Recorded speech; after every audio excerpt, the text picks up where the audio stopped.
नेहा नई नवेली बहू बनकर अपने पति तरुण के साथ अपना ससुराल में पहला कदम रखती है। चारों ओर खुशियों का माहौल था। हर कोई नई बहू के आने से बहुत ही ज्यादा खुश था। ऐसे ही कुछ दिन गुजर जाते हैं और एक दिन नेहा अपनी सास बबीता के लिए चाय बनाकर लाती है। तभी बबीता के फोन पर एक अननोन नंबर से फोन आता है। बबीता वो फोन उठाती है और कहती है, अरे तुझे कितनी बार कहा है कि यहाँ पर फोन मत किया कर। अब हमारा तुझसे कोई रिश्ता नहीं है। जिस दिन तूने हमें उस लड़के के लिए छोड़ दिया था उसी दिन तेरा मेरा रिश्ता खत्म हो गया था। अब मेरे घर के किसी भी सदस्य से बात करने की कोशिश मत करना। बबीता की आवाज सुनकर नेहा को थोड़ा अजीब लगता है और वो अपनी सास से बोलती है, माँ जी आप किससे बातें कर रहे हैं और किसको इस तरह से बोल रही हैं? आखिर कौन ऐसा है जिसका अब हमसे कोई रिश्ता नहीं? ऐसी कोई बात नहीं है बहू, और तू इन चीजों के चक्कर में बिल्कुल मत पड़। माँ जी बताओ ना, अगर मैं भी इस घर की मेंबर हूँ तो मुझे भी जानने का अधिकार है। आखिर बात क्या है? देख बहू, बहुत सी ऐसी बातें हैं, अगर तू ना जाने तो ज्यादा बेहतर होगा। और वैसे भी ये एक अतीत था और अतीत बीत चुका है। अतीत के बारे में जानने से कुछ भी हासिल नहीं होता। बस मन मुटाव, लड़ाई झगड़े यही होते रहते हैं। इसीलिए इन चक्कर में मत पड़। माँ जी कभी कभी ऐसा होता है कि हम जिस अतीत को बुरा मानकर खुद से दूर करने की कोशिश कर रहे हैं, आखिर वो अतीत बुरा नहीं है। कहीं ना कहीं कुछ मिसअंडरस्टैंडिंग हो जाती है लाइफ में। खैर ये सब छोड़िए और आप मुझे बताइए कि बात क्या है। अगर आप मुझे अपनी बेटी मानती हैं तो जरूर बताएंगे आप। सुन फिर। फ्लैशबैक। बबीता देवी की एक ही बेटी थी जिसका नाम था पारुल। बबीता अपनी बेटी पारुल से बहुत प्यार करती थी। पारुल दिखने में बहुत ही ज्यादा सुंदर और पढ़ी लिखी थी। वो एक एमएनसी कंपनी में जॉब किया करती थी। बबीता को अपनी बेटी की शादी की चिंता सता रही थी। अब धीरे धीरे बबीता की बेटी की उम्र हो चुकी थी।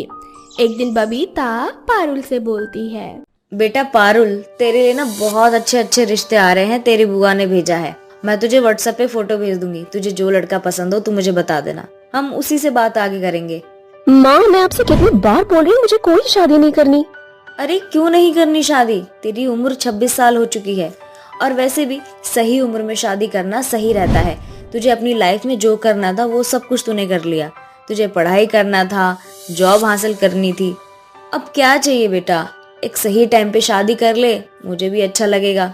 माँ दरअसल बात यह है कि मैं एक लड़के से बहुत प्यार करती हूँ और उसके बिना नहीं रह सकती। अच्छा तो ये बात है। अच्छा नाम बता, क्या नाम है उस लड़के का?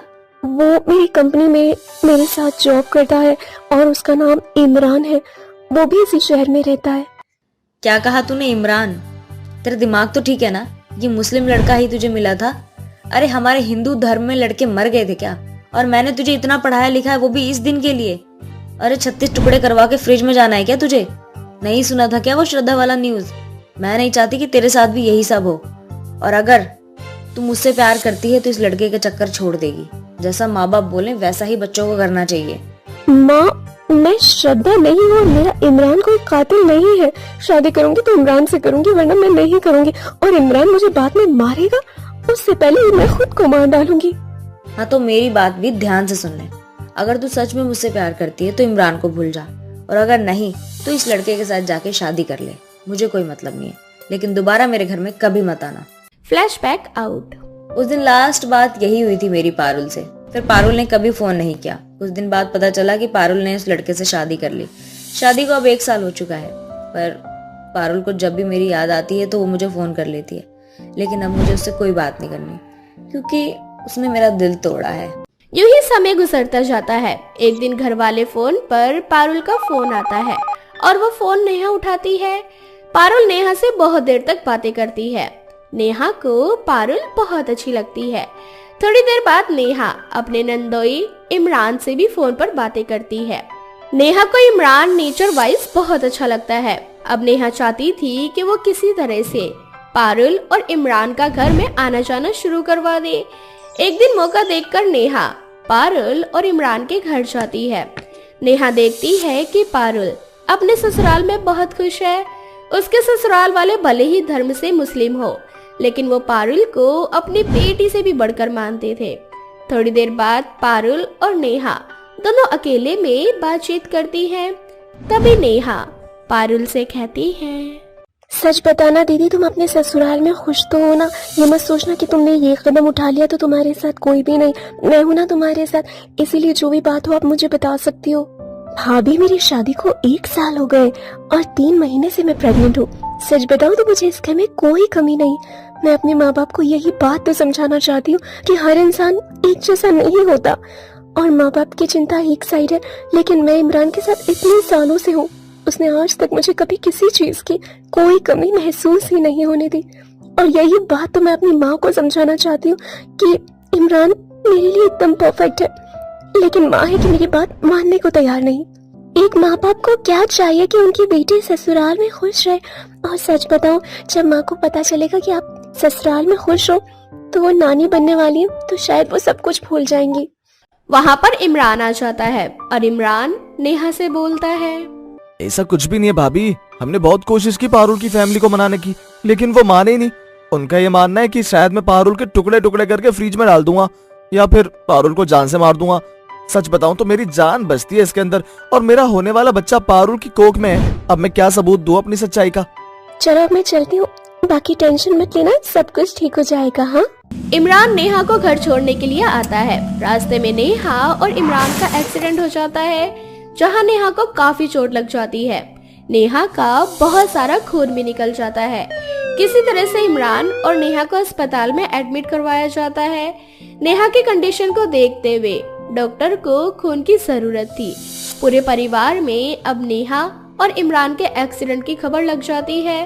इमरान को थोड़ी देर बाद होश आ जाता है, और जब इमरान को पता चलता है कि नेहा को खून की जरूरत है, तो इमरान अपना खून नेहा को देता है, और इस तरह से इमरान नेहा की जान बचा लेता है। थोड़ी देर बाद बबीता को पूरी सच्चाई पता चल जाती है कि आखिर नेहा कहाँ गई थी और ये सब कुछ कैसे हुआ।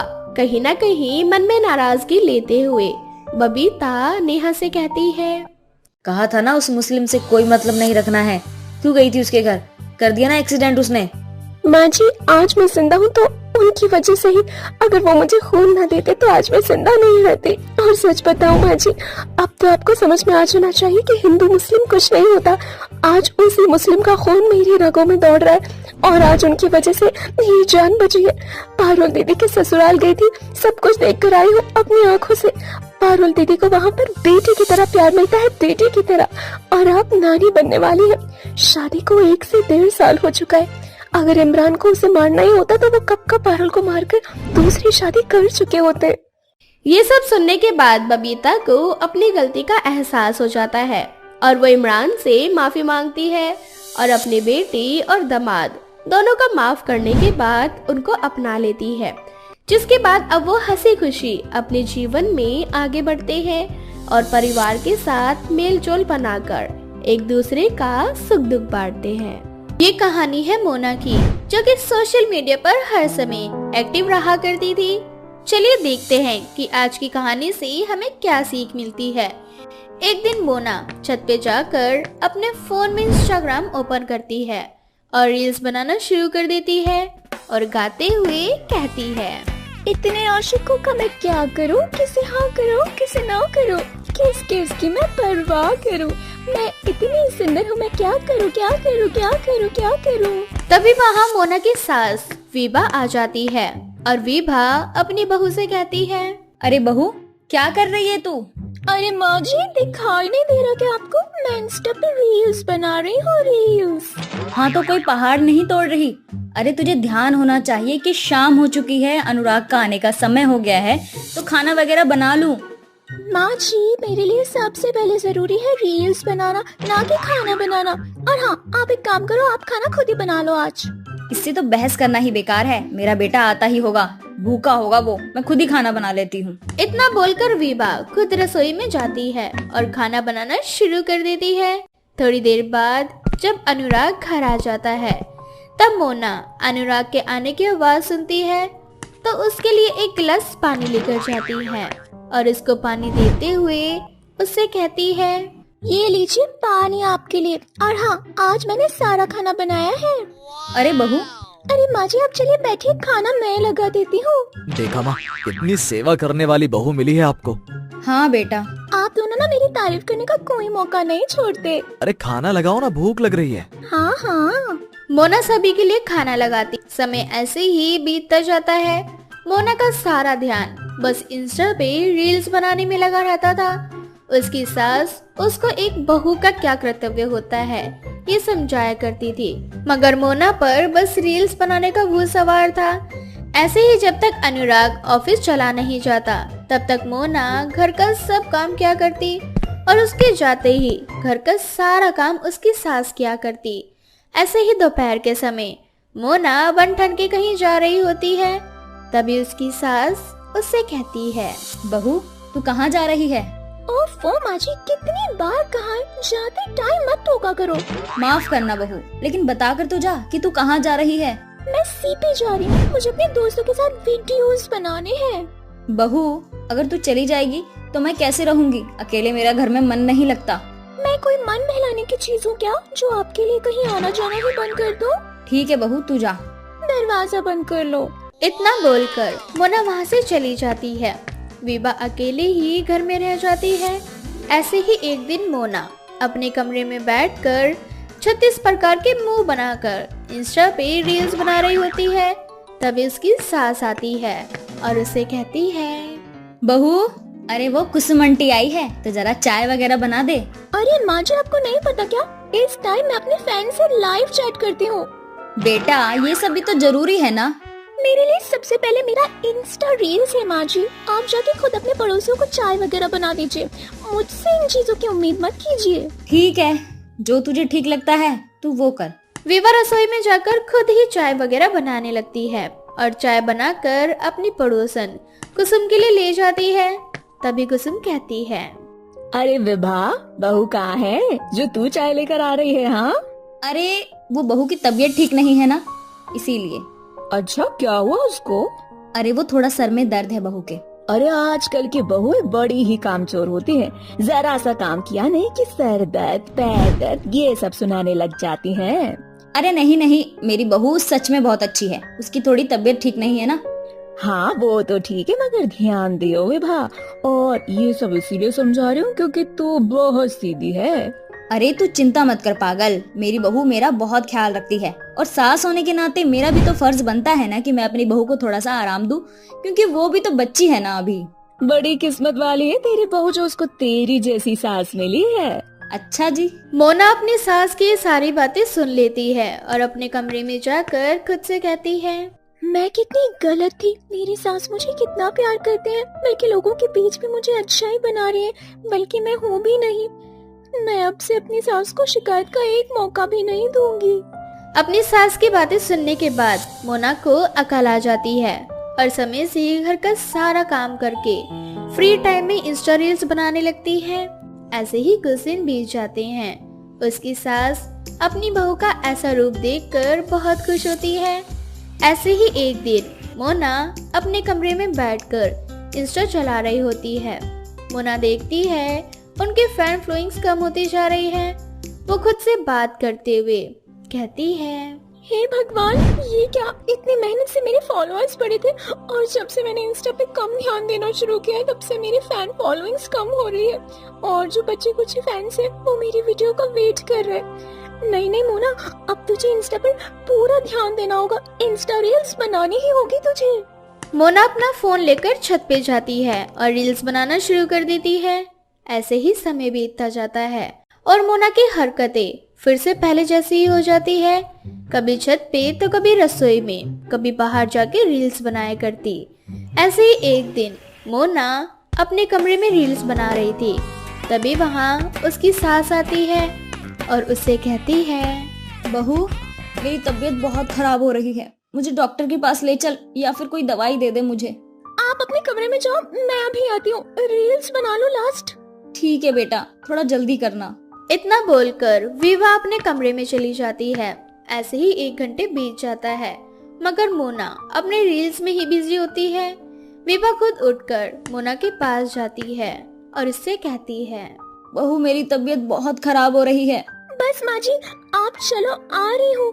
इतना बोलकर विभा फिर से अपने कमरे में चली जाती है। कमरे में जाते ही विभा को चक्कर आ जाते हैं और वो जमीन पर गिर जाती है, मगर मोना अपनी रील्स में खोई होती है। तभी अनुराग ऑफिस से घर आता है और अपनी माँ के कमरे में जाता है और अपनी माँ को इस तरह जमीन पर पड़ा देख बहुत ज्यादा घबरा जाता है और तुरंत एक गिलास पानी लाता है और अपनी माँ के चेहरे पर पानी की बूंदें डालता है, जिससे विभा को होश आ जाता है। तब अनुराग अपनी माँ से कहता है, माँ तुम्हें कितना बुखार है, तुमने मोना को बताया क्यों नहीं? बेटा बहू थोड़ा बिजी थी। समझ गया कि वो कहाँ बिजी थी। इतना बोलकर अनुराग पहले अपनी माँ को डॉक्टर के पास ले जाता है और दवाई दिलवाकर घर वापस लाता है। तभी मोना अनुराग से कहती है, अरे अनुराग, माँ को क्या हुआ? अभी बताता हूँ माँ को क्या हुआ। अनुराग अपनी माँ को एक सोफे पर बैठाता है और उनसे कहता है, मैं बस इतना कहना चाहता हूँ कि तुम यहाँ से निकल जाओ। मगर क्यों? क्योंकि तुम एक बहू बनने लायक नहीं हो, ना एक पत्नी बनने के लायक हो, क्योंकि तुम्हें इन इंस्टा रील्स से फुर्सत ही कहाँ है। अगर माँ को कुछ हो जाता है तो क्या तुम्हारे वो नाम के फैंस या फिर इंस्टा रील्स से मुझे मेरी माँ मिलती? हाँ, एक काम करो, अपना फोन लो और सड़क पर बैठ कर रील्स बनाओ। जाओ यहाँ से। मुझे माफ कर दो, अब ये गलती दोबारा नहीं करूँगी, वादा करती हूँ। इन सारी चीजों में मैं इतनी अंधी हो गई थी कि भूल गई थी कि एक बहू का कर्तव्य क्या होता है। नहीं, जाओ यहाँ से। अरे बेटा बहू को माफ कर दे, ये आगे से ऐसा नहीं करेगी, मैं जानती हूँ। नहीं माँ, आज ये जाएगी यहाँ से। बेटा तुझे मेरी कसम, इसे माफ कर दे। माँ के कहने पर अनुराग अपनी पत्नी को माफ कर देता है और मोना को अपनी गलती का एहसास हो जाता है और अब वो सबसे पहले अपने रिश्ते और घर परिवार को अहमियत देती है। उसके बाद रील्स वगैरह बनाती है। गरीब विमला अपनी 9 साल की छोटी सी बच्ची कीर्ति के साथ रहा करती थी। कीर्ति बहुत होनहार और समझदार लड़की थी। विमला के पति की अभी हाल ही में मृत्यु हो गई थी, जिसके बाद गरीब विमला अपने घर में ही छोटी सी दर्जी की दुकान खोल लेती है, क्योंकि विमला बहुत सस्ते में लोगों के कपड़े सिला करती थी, इसलिए पूरा गांव विमला से ही अपने कपड़े सिलवाया करता था। विमला बहन, तुम्हारे कपड़ों का जवाब नहीं, तुम्हारे जैसे कपड़े इस गांव में शायद ही कोई सिलता होगा। ये तो मेरे माँ बाप की कृपा है कि उन्होंने मुझे सिलाई कढ़ाई सिखा दी। वो बात अलग है कि मेरे माँ बाप मुझे पढ़ा लिखा नहीं पाए, लेकिन उन्होंने मुझे इस काबिल बना दिया कि आज मैं अपना और अपनी बच्ची का पेट पाल सकूं। वही तो बात है बहन, जो भी कहो तुम बहुत किस्मत वाली हो। इतना सब कुछ होने के बाद भी तुमने किसी से कोई मदद नहीं ली। मदद भी किससे मांगती बहन, माँ बाप तो अब इस दुनिया में रहे नहीं, और जो बाकी के लोग हैं वो तो सिर्फ मौके का फायदा उठाना जानते हैं।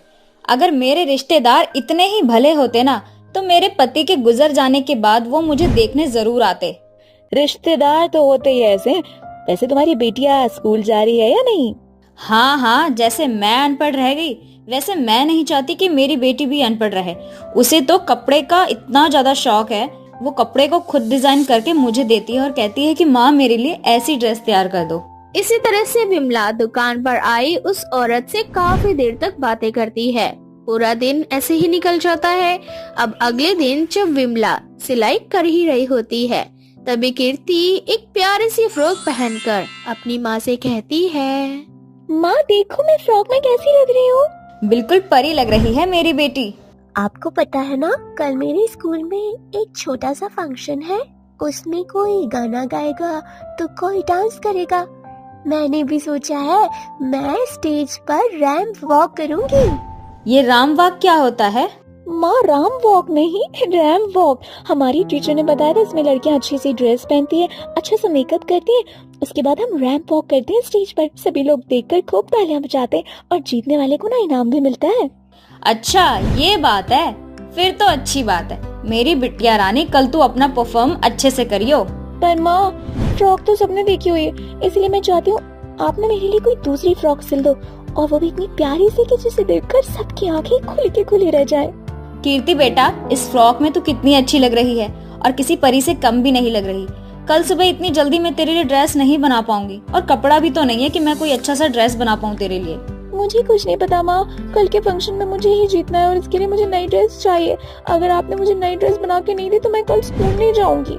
इतना बोलकर कीर्ति अपनी माँ से नाराज होकर सो जाती है। बेचारी विमला के पास न इतने पैसे थे और न ही इतना समय कि वो मार्केट से कुछ कपड़े लाकर अपनी बेटी के लिए नई ड्रेस सिल सके। अब क्या करूँ, इतनी जल्दी नई ड्रेस कहाँ से बनाऊं? इतना बोलकर विमला सारे कपड़े ठीक करने लगती है। तभी उसकी नजर बचे हुए छोटे छोटे कुछ कपड़ों के पीस पर जाती है। अब विमला ग्राहकों के बचे हुए कपड़ों में से पूरी रात जगकर अपनी बेटी के लिए एक बहुत प्यारा सा गाउन बनाती है। और सुबह जब कीर्ति की आँख खुलती है तो विमला अपनी बेटी को वो गाउन दिखाती है।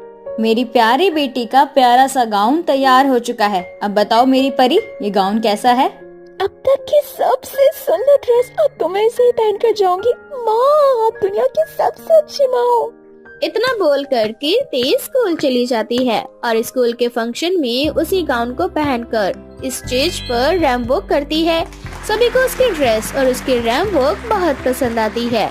इसी तरह से स्कूल में कीर्ति फर्स्ट आती है और घर आकर ये खुशखबरी वो अपनी माँ को देती है। माँ देखो, मुझे ये ट्रॉफी और मेडल मिला है। स्कूल में फर्स्ट आई हूँ मैंने इस प्रतियोगिता को जीत लिया। ये तो बहुत अच्छी बात है। भगवान मेरी बेटी को ऐसे ही तरक्की दे। अब इसी तरह से समय बीतता जाता है और देखते ही देखते कीर्ति बड़ी हो जाती है। ऐसे ही एक दिन कीर्ति कॉलेज से घर आती है, जहाँ वो देखती है कि उसकी माँ अब भी दुकान पर बैठकर सिलाई कर रही है। ये देखकर कीर्ति अपनी माँ से कहती है, क्या माँ, जब देखो तब सिलाई करती रहती हो, थकती नहीं हो क्या? बिल्कुल भी नहीं। अपनी बेटी के लिए कोई भी माँ कभी थकी नहीं सकती। अच्छा, तो ऐसी बात है। वैसे माँ, ये आप क्या सिल रही हो? तेरी ही ड्रेस सिल रही हूँ। तू भूल गई, पर मैं नहीं भूली। आने वाले कुछ दिनों में तेरे कॉलेज में एक बहुत बड़ा फंक्शन होने वाला है। बाहर से भी कुछ लोग आने वाले हैं। हर साल की तरह इस बार भी तुझे मॉडलिंग के लिए स्टेज पे रैंप वॉक करना पड़ेगा और इसी के लिए तुझे एक डिजाइनर कपड़े की जरूरत पड़ेगी। और तेरी डिजाइनर माँ है ना तेरे पास? वो तो है। अब इसी तरह से कीर्ति और विमला काफी देर तक बातें करते हैं और बहुत जल्द कॉलेज में इवेंट शुरू हो जाता है। अब सारे स्टूडेंट अपना अपना बेहतरीन परफॉर्मेंस देते हैं। उसमें से एक कीर्ति भी होती है।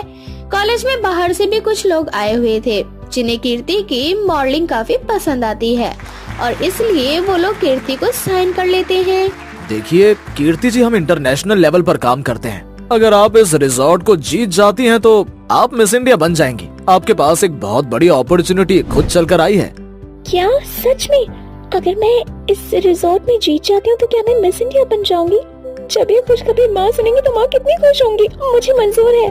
ठीक है, तो कल आप हमारे ऑफिस में आ जाना, ये हमारा कार्ड है। वो आदमी कार्ड देकर वहाँ से चला जाता है तो वहीं कीर्ति घर जाकर ये खुशखबरी अपनी माँ को देती है। अब अगले दिन कीर्ति उसी ऑफिस में जाती है जहाँ वो इस शो के लिए सिलेक्ट की गई थी। कीर्ति जी, आप इस शो के लिए सिलेक्ट हो चुकी हैं और आपकी फैशन डिजाइनर ये होगी। अब से आपके सारे कपड़े ये डिजाइन किया करेगी। पर मेरे सारे कपड़े मेरी माँ बनाती है। कीर्ति जी, समझने की कोशिश कीजिए। आपका कपड़ा जो भी बना रहा है वो एक बड़े लेवल पर फैशन डिजाइनर है। हम अपने शो में इतना बड़ा रिस्क नहीं ले सकते। हम आपको अपनी माँ के बनाए हुए कपड़े नहीं दे सकते। उस आदमी की बात सुनकर कीर्ति को बहुत बुरा लगता है। एक तरह से कीर्ति की सारी उम्मीद टूट जाती है और कीर्ति हार नहीं मानती और वह सभी के खिलाफ जाकर अपनी माँ के बनाए हुए कपड़े पहनती है और इस शो को भी जीत कर दिखाती है। मैं और मेरी माँ बहुत गरीब है। मैं छोटी थी जब मेरे पापा का देहांत हो गया था। मेरी माँ एक दर्जी है और ये कपड़े भी मेरी माँ के बनाए हुए हैं। भले ही यहाँ पर बहुत लोग होंगे, बड़े बड़े फैशन डिजाइनर, भी मेरी माँ के जैसे कपड़े मेरे लिए कोई नहीं सिल सकता। और आज उन्हीं के कपड़ों की वजह से शायद मैं मिस इंडिया भी बनी हूँ।